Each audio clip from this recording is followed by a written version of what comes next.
I'm in Fort Lewis, where they now call the Joint Base Lewis-McChord, but we're at the museum.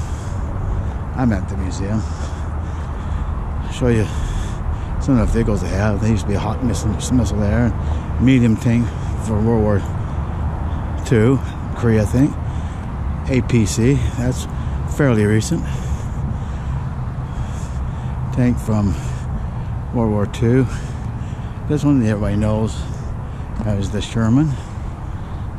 That was mass produced by several thousands and destroyed by thousands. This is the Chaffee Light. I'm not sure what years these were. The end of the war.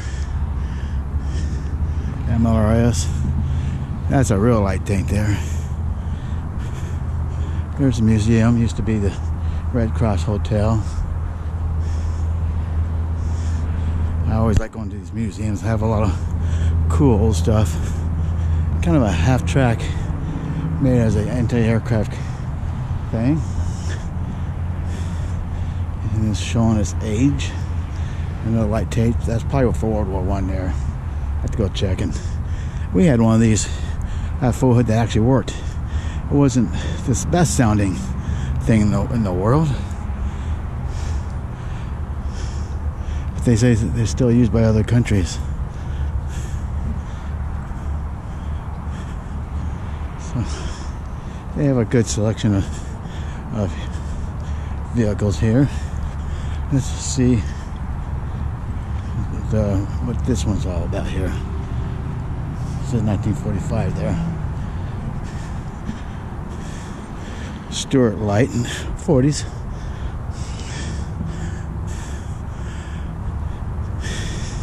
Let's go inside here and check out the indoor stuff. Now I'm going to some of the stuff that I've driven when I was in the military.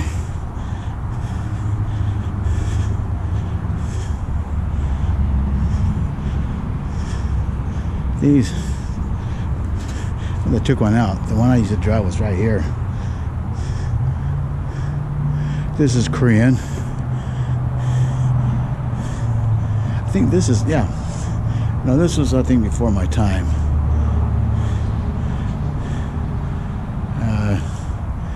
Doesn't say. If you've seen MASH, you know about that one. There's always an opening credits of MASH. That's what it would look like inside.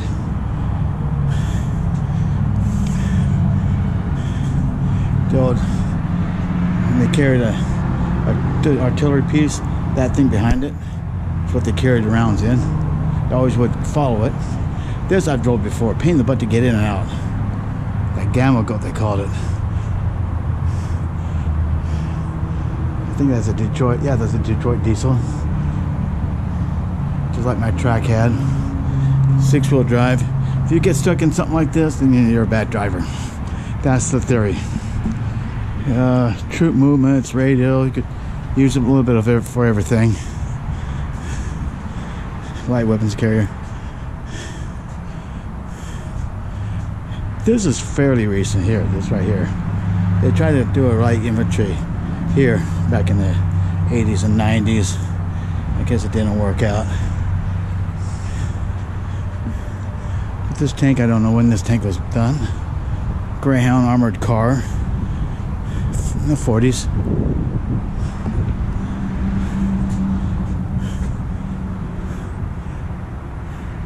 Humvee experimental 90s. I didn't see too many of those. High mobility. This is what I think they might have used here as an experiment. Oh, that was probably before the other one. It's 1970s. Again, if you see MASH, is another thing you saw in MASH. This is right after MASH. The series, of course, you know, the TV and the movie and that kind of stuff, the 60s.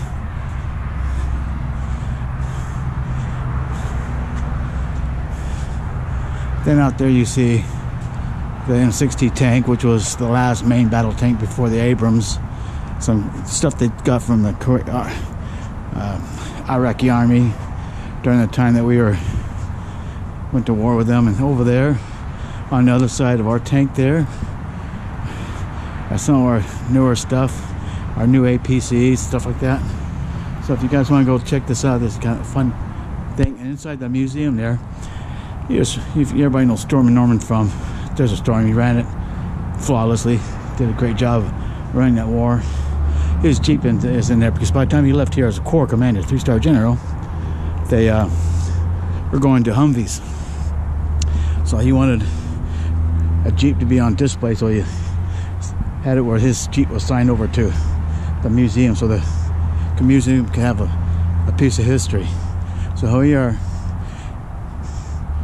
Oh, there's a Huey in there. I didn't see that.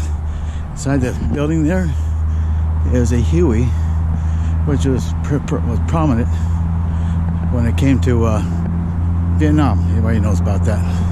I also got to ride in one of those a couple, 3 times. All right, Lewis-McChord Museum. Thanks for watching.